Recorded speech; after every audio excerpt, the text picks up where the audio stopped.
कि आपने 12वीं पास कर ली है, तो आप इसके बाद अब क्या करोगे? तो ये वीडियो स्पेशली बायोलॉजी स्टूडेंट्स के लिए है। आप टॉप करते हो, क्लास में एवरेज हो या बिलो एवरेज हो, आपके घर की स्थिति अच्छी नहीं है, तो जल्दी जॉब चाहिए। हर स्टूडेंट की कंडीशन के हिसाब से मैं सजेस्ट करूंगी आपको क्या करना चाहिए। अब 12th के बाद क्या करें, यही डाउट है ना आपके मन में। तो इस बारे में आज हम डिस्कस करने वाले हैं कि 12th के बाद आपको क्या करना चाहिए। हर एक स्टूडेंट की कंडीशन के हिसाब से मैं आपको सजेस्ट करूंगी कि आपको ये चीजें करनी चाहिए। ठीक है, अगर आपने प्री डिसाइड कर रखा है तब तो कोई दिक्कत नहीं है, तब इस वीडियो पे आने का कोई मतलब ही नहीं है। लेकिन अगर आप अपने कैरियर को लेके कंफ्यूजन में हो, ठीक है, और अगर आप बायोलॉजी से हो, ये वीडियो स्पेशली बायोलॉजी स्टूडेंट्स के लिए है। ठीक है, अगर आप बायोलॉजी से हो और आप कंफ्यूज हो कि आपको आगे क्या करना चाहिए, ठीक है, तो ये वीडियो आपके लिए है। पहली बात, आप टॉप करते हो, ठीक है, अपने क्लास में, तब भी आप इस वीडियो को देखो। आप अगर अपने क्लास में एवरेज हो या बिलो एवरेज हो, हर स्टूडेंट के कंडीशन के हिसाब से मैं सजेस्ट करूंगी आपको क्या करना चाहिए। ओके, आपकी घर की स्थिति अच्छी नहीं है, उस कंडीशन में आपको कौन से कैरियर के लिए जाना चाहिए। आपके पास टाइम कम हो, घर की स्थिति अच्छी नहीं हो, आपको जल्दी जॉब चाहिए, उस कंडीशन में आपको क्या करना चाहिए, ये भी चीजें मैं डिस्कस करूंगी। ओके, तो सभी कैटेगरी के स्टूडेंट्स के लिए, जो भी बायोलॉजी से जिन्होंने 12th पास की है, यानी कि फिजिक्स केमिस्ट्री बायोलॉजी जिन्होंने ले रखा था, उनके लिए ये वीडियो स्पेशली डिजाइन है। ओके, तो एक एक करके मैं बताऊंगी कि आप में से हर एक कैटेगरी के स्टूडेंट को कौन कौन से कैरियर अपॉर्चुनिटी चूज करनी चाहिए 12th के बाद। बेटा देखो, ये टाइम बिल्कुल भी वेस्ट करने का नहीं है। आप ये मत सोचो कि 12th का एग्जाम आपका खत्म हो गया तो अब बस हो गया हमारा, अब तो देखा जाएगा, आराम से देखेंगे, अभी तो मौज मस्ती का टाइम है। नहीं, यही टाइम है आपका, यही टाइम है कैरियर डिसाइड करने का। अभी मौज मस्ती का टाइम नहीं है आपका। ठीक है, मैं कुछ कैरियर ऑप्शन आपको ऐसे बताने वाली हूँ, अगर आप इधर मौज मस्ती में बिता दिए तो वो ऑप्शन फिर आपके लिए खत्म हो जाएंगे। ओके, तो स्टार्ट करते हैं। पहले मैं स्टार्ट करूंगी उन स्टूडेंट से जो अपने क्लास में टॉप करते होंगे।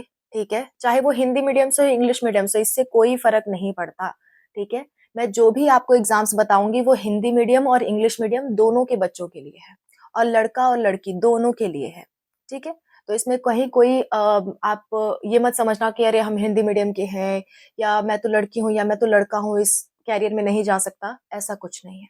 ओके, देखो, फर्स्ट ऑफ ऑल मैं उन बच्चों के लिए बताऊंगी जिनके लगभग 80% से अबव मार्क्स रहते हैं हमेशा। एक होता है ना, हम स्टूडेंट्स की कैटेगरी डिसाइड कर लेते हैं कि अच्छा ये बच्चा पढ़ने वाला है, तो उसके थोड़ा बहुत मार्क्स से डिसाइड किया जाता है ये। अगर कंटिन्यूअसली उसके हर साल 80 से अबव आते हैं तो उसको मैं टॉप कैटेगरी में मानती हूँ। ठीक है, तो उस टॉप कैटेगरी के स्टूडेंट को क्या करना चाहिए वो मैं बताऊंगी। उसके बाद 70 से 80 के बीच में जो रहते हैं, या 65 से 80% के बीच में जो स्टूडेंट्स हैं, उन्हें क्या करना चाहिए ये मैं बताऊंगी। उसके बाद लास्ट में पहुंचेंगे कि 65 से भी नीचे परसेंटेज जिनका आता है, उन्हें कौन सा कैरियर ऑप्ट करना चाहिए। ओके, तो वन बाय वन इन सारी चीजों की हम डिस्कशन करेंगे। पहली बात, स्टार्ट करते हैं उन बच्चों से जिनका 70%, सॉरी, जिनका 80% से ऊपर आता है। ठीक है, 80% अबव जो लोग रहते हैं, उन्हें क्या करना चाहिए। तो देखो बेटा, सबसे पहला और बेस्ट ऑप्शन कैरियर का आता है एमबीबीएस। अगर आप बायोलॉजी के स्टूडेंट हो तो आप डॉक्टर बनना चाहते हो, डॉक्टर की बेस्ट डिग्री आपकी एमबीबीएस की डिग्री है। ठीक है, देखो, एमबीबीएस करने के लिए आपको एक एग्जाम देना पड़ता है, NEET exam. Okay, national eligibility entrance test. ये एग्जाम आपको देना पड़ता है, और इस एग्जाम के फॉर्म भी आउट हो चुके हैं। अगर आपके अंदर कॉन्फिडेंस है, आप आप चाहते हो कि आप एमबीबीएस करो, डॉक्टर बनो आके, तो आप ये फॉर्म फिलअप कर दो। इस फॉर्म की कोई ऐसा नहीं है कि आप 2 ही 3 बार अटेंड कर सकते हो, आप 25 साल तक चाहे जितने बार अटेंड कर सकते हो। तो मेरा सजेशन यही होगा कि आप फॉर्म फिलअप कर दो। ठीक है, ताकि आप एक बार, आपको एक्सपीरियंस, भले आपकी तैयारी ना हो पर आपको एक बार एक्सपीरियंस हो जाए कि किस तरह से एग्जाम दिया जाता है। ओके, फिर 1 साल की आराम से तैयारी करके आप नेक्स्ट साल इसको क्रैक करो। ओके, पर इस साल भी आप फॉर्म भर दो, कम से कम आपको तजुर्बा हो इस चीज का। अब बढ़ते हैं उन बच्चों की तरफ जो 65% से 80% के बीच में रहते हैं। उनके लिए भी मैं कहूंगी आपको नीट एग्जाम देना चाहिए। मैं ये नहीं कहती कि आपको मैं बहुत बड़ा ख्वाब नहीं दिखाऊंगी कि आप डॉक्टर ही बन जाओगे। हो सकता है बन जाओ, हो सकता है बिल्कुल बन जाओ। ठीक है, लेकिन एमबीबीएस डॉक्टर के अलावा और भी कई सारे डॉक्टर के फील्ड हैं। लोगों को लगता है कि सिर्फ एमबीबीएस हुआ तभी डॉक्टर कहलाएगा, नहीं बेटा।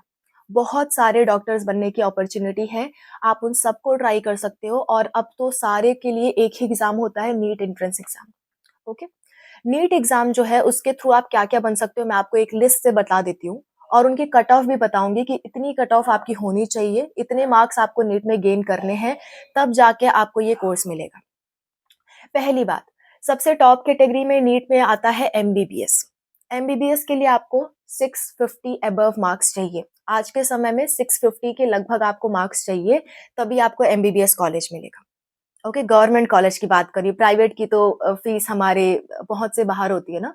अगर आप बहुत रिच फैमिली से बिलॉन्ग करते हो तब तो ठीक है, लेकिन एवरेज फैमिली से अगर आप बिलॉन्ग करते हो या बिलो एवरेज से बिलॉन्ग करते हो, तो आपके लिए फीस काफ़ी महँगी पड़ जाएगी, लाखों में जाती है, हम उसे अफ़ोर्ड नहीं कर सकते। और कई लोगों को लगता है ये भी कि गवर्नमेंट कॉलेज की फीस भी बहुत ज़्यादा होती है, तो नहीं, गवर्नमेंट कॉलेज से अगर आप कोई भी डॉक्टर का आप पढ़ाई कर रहे हो, कौन-कौन सी पढ़ाई होती है मैं सब आपको बताऊँगी। तो उसके लिए मैक्स टू मैक्स खर्चा आपका 30,000 से 60,000 पर साल लगता है। हर एक साल में 30,000 से 60,000 लगता है। इसमें आराम से आपका काम हो जाता है और ऊपर से आपको स्कॉलरशिप भी प्रोवाइड की जाती है। तो आप ये बिल्कुल चिंता मत करो कि आपके घर की कंडीशन अच्छी नहीं है, तो ये सब आप नहीं कर सकते, ऐसा कुछ नहीं है, ओके? आप पढ़ाई अच्छे से कर रहे हो, तो बिल्कुल आपको बहुत आसानी से पढ़ सकते हो। एम्स कॉलेज की अगर मैं बात करूँ, उसकी फीस सिर्फ़ 5,000 है, लेकिन उसको पाने के लिए मेहनत करनी पड़ती है ना। तो आप ये मत सोचो कि आपके घर की कंडीशन अच्छी नहीं है, तो आप ये सब कॉलेज में नहीं पढ़ सकते, बिल्कुल पढ़ सकते हो, ओके? तो चलो देखो, मैं बता रही हूँ नीट के अंदर कौन-कौन से आपके कोर्सेज़ हैं, जिनमें आप एडमिशन ले सकते हो।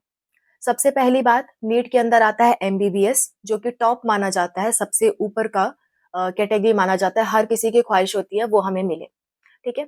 इसके लिए आपको 720 में, नीट का एग्ज़ाम 720 नंबर का होता है, ठीक है?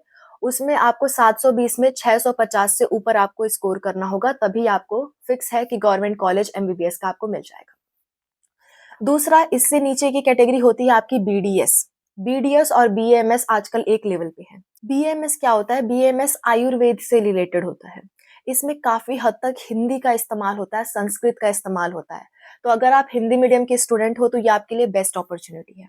और इसमें कहीं कोई एमबीबीएस से हल्का-सा इसका लोअर लेवल होता है, लेकिन आजकल ये बहुत ट्रेंड में है। अगर आपको बीएसएमएस कॉलेज मिल जाए तो समझ लो आपका भाग्य खुल जाएगा। ठीक है? तो एमबीबीएस, बीएएमएस लगभग टक्कर देने वाले दोनों आपके कोर्सेज़ हैं। दोनों से आप डॉक्टर बनते हो, बस फ़र्क ये है कि एमबीबीएस से आप एलोपैथी के डॉक्टर बनते हो और बीएएमएस से आप आयुर्वेदिक के डॉक्टर बनते हो, ठीक है? आयुर्वेदिक में ऐसा नहीं है कि सर्जरी वगैरह अलाउड नहीं है, आजकल सर्जरी भी आप कर सकते हो, किसी भी क्षेत्र में आप डॉक्टर बन सकते हो अगर आपने बीएएमएस कर रखा है तो, ठीक है? और ये सारे कोर्सेज़ आपके 5-5 साल के होंगे, ओके? अच्छा, एमबीबीएस आपका कितने पे मिलता है? 650 से ऊपर आपके मार्क्स होना चाहिए तभी आपको एमबीबीएस मिलता है। बीएमएस आपको मिलता है आपके 580 के लगभग मार्क्स होने चाहिए, 580, 550 से ऊपर होना चाहिए तभी आपको क्या मिलता है बीएमएस। 550 आप मान के चलो तब भी आपको बीएमएस मिल जाएगा, ओके। फिर आता है आपका बीडीएस। बीडीएस मतलब होता है डेंटिस्ट लोग जो बनते हैं ना, डेंटल साइंस जो पढ़ते हैं, उनके लिए बीडीएस होता है। इसका भी मार्क्स आपका 550 अबव ही जाता है। नीट की कट ऑफ 550 अबव रहती है इसकी भी, ओके। नेक्स्ट अगर मैं बात करूँ इसके नीचे आता है आपका बीएचएमएस या बीयूएमएस, ठीक है? बीएचएमएस होता है होम्योपैथिक, एच फॉर होम्योपैथिक, ठीक है? होम्योपैथिक साइंस के लिए होता है। आपने होम्योपैथिक के बारे में जानते होंगे, होम्योपैथिक के डॉक्टर होते हैं, वो आपके बीएचएमएस से बनते हैं, ओके? बीएचएमएस के लिए आपको लगभग मार्क्स चाहिए 500 के लगभग आपको मार्क्स चाहिए होता है। और एक होता है बीयूएमएस, ये स्पेशली मुस्लिम लोगों के लिए होता है, जो भी आप उर्दू अगर जानते हो, अगर आपको उर्दू में अच्छी नॉलेज है, तो उनके लिए ये सीट्स रिज़र्व रहती हैं, बीयूएमएस, ठीक है? यूनानी मेडिसिन्स, यूनानी का आपने नाम सुना होगा, यूनानी मेडिसिन्स किसके लिए हैं? आपके बीयूएमएस वालों के लिए है, स्पेशली माइनॉरिटीज़ यानी कि मुस्लिम कास्ट के लोगों के लिए ये कोर्स डिज़ाइन है, ओके? वहाँ पे उर्दू ज़्यादा पढ़ाई जाती है, अगर आपकी उर्दू अच्छी है, तो वो कोर्स आप ऑप्ट कर सकते हो। ठीक है? आप किसी भी रिलीजन से हो, अगर आपकी उर्दू अच्छी है, तो आप ऑप्ट कर सकते हो उसे। उसकी कट ऑफ भी लगभग 500 के लगभग जाती है और उसमें भी बहुत सारी आप बिल्कुल अच्छे डॉक्टर बनते हो, उससे भी आप सर्जरी कर सकते हो। ओके? लेकिन होम्योपैथिक में सर्जरी अलाउ नहीं रहती है, ये बात आप याद रखना। होम्योपैथिक में आप सिर्फ दवाएँ प्रेफ़र कर सकते हो, सर्जरी नहीं कर सकते, ठीक है? यानी चीर-फाड़ नहीं कर सकते, ओके? इसके बाद आपका आता है बीवाईएमएस, ठीक है? योगा से रिलेटेड जो आपका कोर्स है, वो है बीवाईएमएस, हुँ?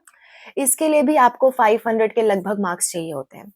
नेक्स्ट अगर मैं बात करूँ, नेक्स्ट आपका आता है बीएसएमएस यानी बैचलर ऑफ सिद्धा। थोड़ा बहुत आयुर्वेद से रिलेटेड है, लेकिन स्पेशली इसके कॉलेज सिर्फ साउथ की तरफ है, तमिलनाडु की तरफ है, तो सीट्स बहुत कम है इसमें, तो इसमें थोड़ा दिक्कत पड़ता है। इसका भी कट ऑफ आपका 535 के लगभग जाते हैं, ठीक है?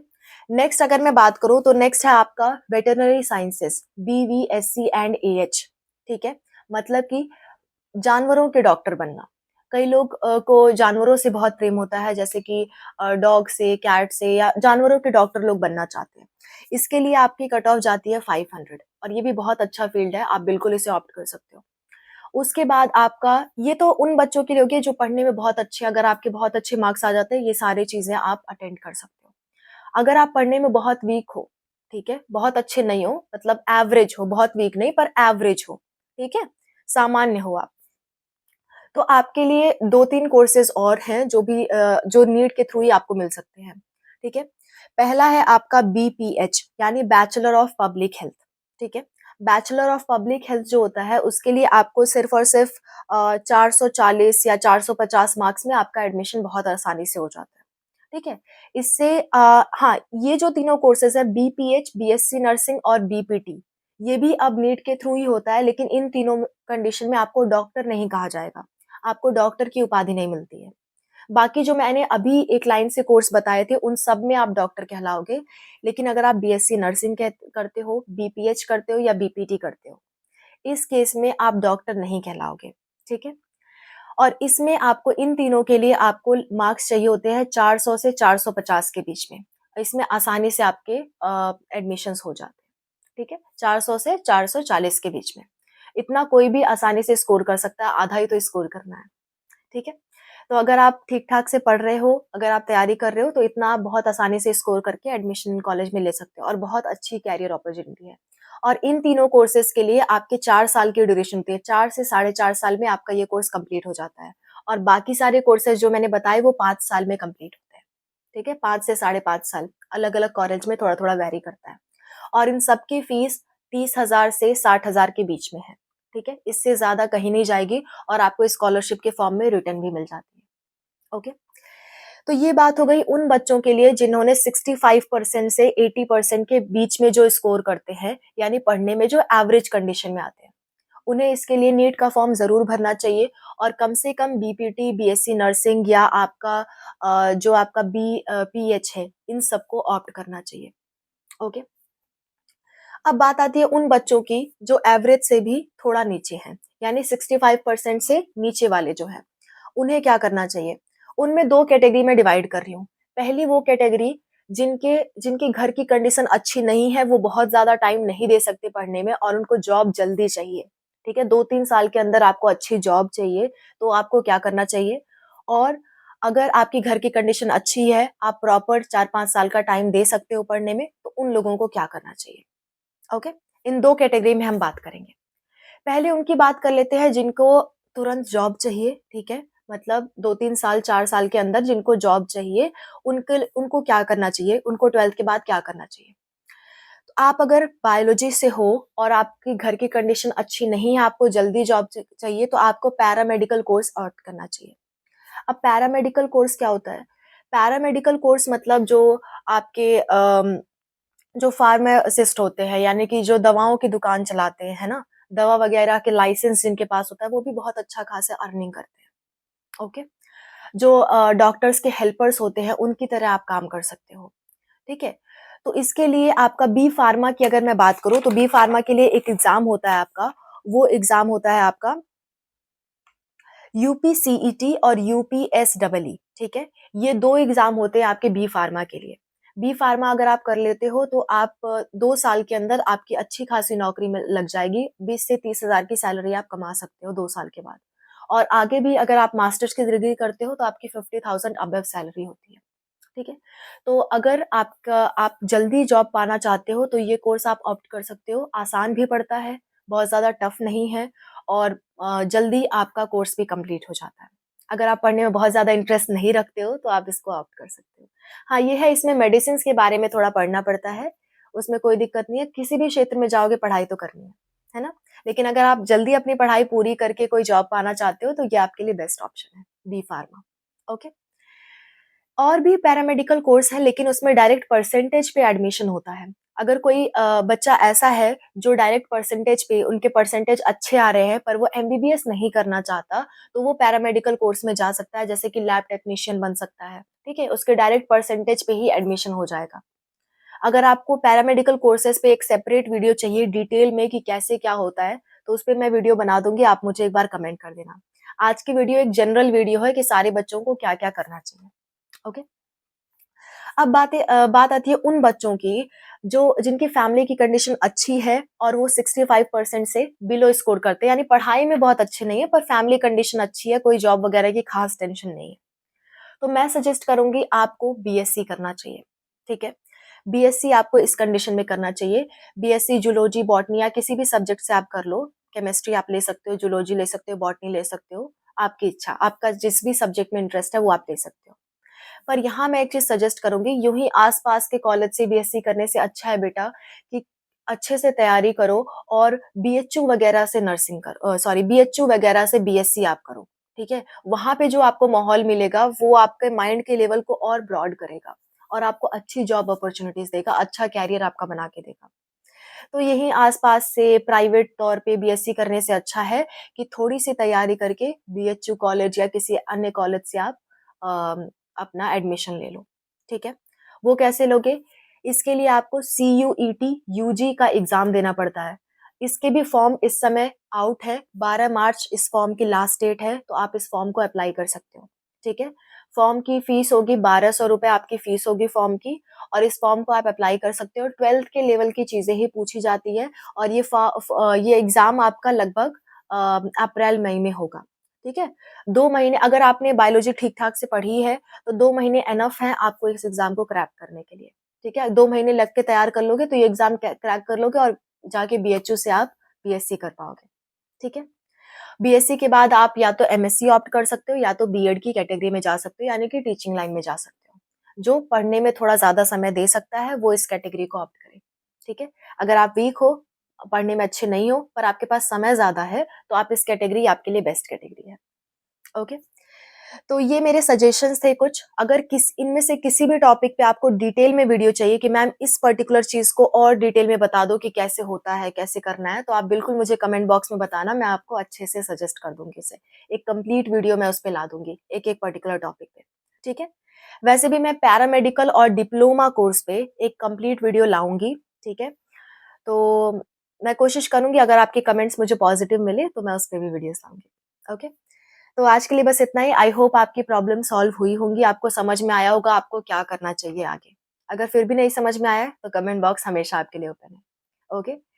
तो ये टाइम रेस्ट करने का नहीं है, आप अपने करियर डिसाइड करो, जल्द से जल्द डिसाइड करो और उस पे एक्शन लो। ओके? सो मिलते हैं एक नई वीडियो के साथ, जो भी आपकी क्वेरीज़ होगी उस पे मैं वीडियोज़ बना दूँगी। ओके? आज के लिए बस इतना ही।